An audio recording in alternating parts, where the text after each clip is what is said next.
गुप्त नवरात्रि के चौथे दिन की चौथी महाविद्या माँ भुवनेश्वरी को शत शत प्रणाम। 10 महाविद्याओं में से देवी भुवनेश्वरी को चौथे स्थान पर पूजा जाता है। अपने नाम के अनुरूप ही ये पूरे तीनों लोकों की स्वामिनी है। प्रकृति से संबंधित होने के कारण देवी की तुलना मूल प्रकृति से भी की जाती है। आद्याशक्ति भुवनेश्वरी स्वरूप में भगवान शिव के समस्त लीला विलास की सहचरी हैं, यानी सखी हैं। तो चलिए आज हम आपको इनके जन्म से जुड़ी पौराणिक कथा के बारे में बताते हैं। नमस्कार दोस्तों, आपका बहुत बहुत स्वागत है हमारे YouTube चैनल गौरी कथा हब में। अगर आपको वीडियो पसंद आए तो प्लीज़ लाइक, कमेंट, शेयर और सब्सक्राइब जरूर करें। आइए सुनते हैं माँ भुवनेश्वरी के जन्म से जुड़ी कथा।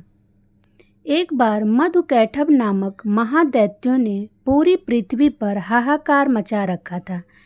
तब सभी देव मिलकर भगवान विष्णु के पास गए और उनको अपनी निद्रा का त्याग करने के लिए प्रार्थना करने लगे, ताकि वे जल्दी उठकर मधुकैटभ को मारकर उनकी रक्षा करें।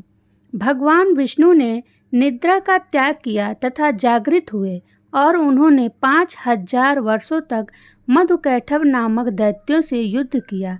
बहुत अधिक समय तक युद्ध करते हुए भगवान विष्णु थक गए और वे अकेले ही युद्ध कर रहे थे। अंत में उन्होंने अपने अंतःकरण की शक्ति योग माया आद्याशक्ति से सहायता के लिए प्रार्थना की। तब देवी ने उन्हें आश्वस्त किया कि वे उन दोनों दैत्यों को अपनी माया से मोहित कर देंगी। योग माया आद्याशक्ति की माया से मोहित होकर दैत्य भाई भगवान विष्णु से कहने लगे कि हमारा वध ऐसे स्थान पर करो जहाँ न ही जल हो और न ही स्थल। भगवान विष्णु ने दोनों दैत्यों को अपनी जंघा पर रखकर अपने चक्र से उनके मस्तक को देह से लग कर दिया। इस प्रकार उन्होंने मधुकैटभ का वध किया, परंतु वे केवल निमित्त मात्र ही थे।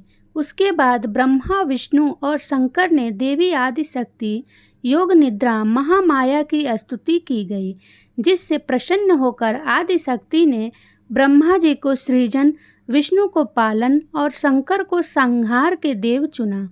ब्रह्मा जी ने देवी आदिशक्ति से प्रश्न किया कि अभी चारों ओर केवल जल ही जल फैला हुआ है। पंच तत्व, गुण, तन मात्राएं और इंद्रियां कुछ भी व्याप्त नहीं है, तथापि तीनों देव शक्तिहीन हैं। देवी ने मुस्कुराते हुए उस स्थान पर एक सुंदर विमान को प्रस्तुत किया और तीनों देवताओं को विमान पर बैठ अद्भुत चमत्कार देखने का आग्रह किया गया।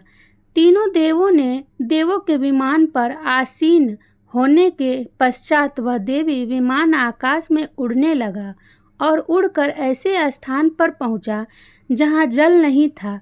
वह विमान वायु की गति से चलने लगा तथा एक सागर के तट पर पहुंचा। वहां का दृश्य अत्यंत मनोहर था और अनेक प्रकार के पुष्प वाटिकाओं से सुसज्जित था। तभी वहां देवों ने एक पलंग पर एक दिव्यांगना को बैठे हुए देखा। देवी ने रक्त पुष्पों की माला और रक्तांबर धारण कर रखी थी। वर, पाश, अंकुश और अभय मुद्रा धारण किए हुए देवी भुवनेश्वरी त्रिदेवों को सन्मुख दृष्टि गोचर हुई, जो सहस्त्रों उदित सूर्य के प्रकाश के समान कांतिमयी थीं। ये सब देखने के बाद भगवान विष्णु ने अपने अनुभव से शंकर तथा ब्रह्मा जी से कहा कि ये साक्षात देवी जगदम्बा महामाया है और इसके साथ ही यह देवी हम तीनों और संपूर्ण चराचर जगत की कारण रूपा हैं। तीनों देवी देव भगवती भुवनेश्वरी की स्तुति करने के निमित्त उनके चरणों के निकट गए। तीनों देवों ने देवी के चरण कमल के नख में संपूर्ण जगत को देखा। ये सब देखने के बाद त्रिदेव यह समझ गए कि देवी संपूर्ण ब्रह्मांड की जननी है। जय माता दी। माँ भुवनेश्वरी की पूजा विधि। सुबह जल्दी उठकर स्नान करें और स्वच्छ वस्त्र धारण करें। पूजा स्थल को गंगा जल से शुद्ध करें। माँ भुवनेश्वरी की प्रतिमा या चित्र स्थापित करें। कुमकुम, हल्दी, लाल फूल और नैवेद्य भोग चढ़ाएं। माँ भुवनेश्वरी के मंत्रों का जाप करें, जैसे ह्रीं भुवनेश्वरी ह्रीं नमः। दुर्गा सप्तशती का पाठ करें, आरती करें और क्षमा याचना जरूर करें। माँ भुवनेश्वरी को मालपुआ, फल और मिठाई का भोग लगाना शुभ माना जाता है। गुप्त नवरात्रि के चौथे दिन माँ कुष्मांडा की भी पूजा की जाती है। माँ कुष्मांडा नवरात्रि के चौथे दिन पूजी जाने वाली देवी हैं, जिन्हें आदिशक्ति का चौथा स्वरूप माना जाता है। पौराणिक कथाओं के अनुसार जब सृष्टि की रचना नहीं हुई थी और चारों ओर अंधकार था, तब माँ कुष्मांडा ने अपनी मंद हंसी से ब्रह्मांड की रचना की थी।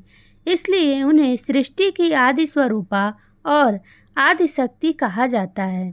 माँ कुष्मांडा की पौराणिक कथा। पौराणिक कथाओं के अनुसार जब सृष्टि की रचना नहीं हुई थी, तब चारों ओर अंधकार ही अंधकार था। उस समय त्रिदेव ब्रह्मा, विष्णु और महेश ने जगत जननी आदिशक्ति माँ दुर्गा से सृष्टि की रचना करने में सहायता मांगी। तब माँ दुर्गा ने अपने चौथे स्वरूप में माँ कुष्मांडा का रूप धारण किया।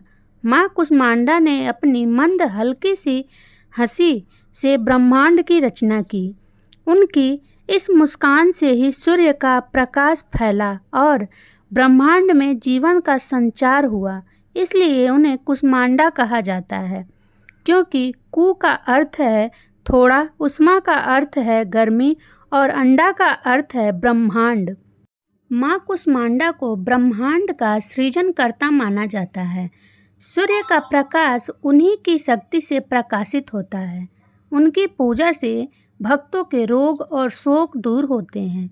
माँ कुष्मांडा की उपासना से आयु, यश, बल और आरोग्य में वृद्धि होती है। उनकी कृपा से भक्तों को सुख और समृद्धि की प्राप्ति होती है। नवरात्रि के चौथे दिन माँ कुष्मांडा की विधि विधान से पूजा की जाती है। भक्त माँ को लाल फूल, मालपुआ और अन्य प्रसाद चढ़ाते हैं। मान्यता है कि इस दिन माँ कुष्मांडा के मंत्रों का जाप करना भी शुभ माना जाता है। आइए सुनते हैं माँ कुष्मांडा का स्तोत्र। मैं उन देवी कुष्मांडा को प्रणाम करती हूँ, जिनकी इच्छाएं और कामनाएं पूर्ण होती हैं और जिनके मस्तक पर चंद्रमा का आधा भाग सुशोभित है। वे सींग पर सवार हैं और 8 भुजाओं वाली हैं। उनका यश चारों ओर फैला हुआ है। उनका तेज सूर्य के समान और वे अनाहत चक्र में स्थित हैं। वे दुर्गा का चौथा रूप हैं और उनके 3 नेत्र हैं। वे अपने हाथों में कमंडल, धनुष, बाण, कमल, अमृत कलश, चक्र, गदा और जपमाला धारण करती हैं। वे सुंदर वस्त्रों से सुसज्जित हैं। उनकी मुस्कान मधुर है और वे विभिन्न आभूषणों से अलंकृत हैं। उनके पैरों में पायल, गले में हार, हाथों में बाजूबंद, कमर में करधनी और कानों में रत्न के कुंडल शोभायान हैं। उनका मुख प्रसन्न है, ठुड्डी सुंदर हैं, गाल आकर्षक हैं और वक्ष उभरा हुआ है। वे कोमल अंगों वाली, स्थिर, स्मित मुखी और सुंदर नितंबों वाली हैं।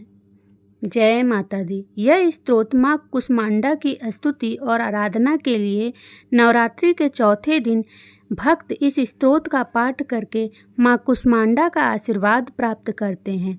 जय माँ कुष्मांडा।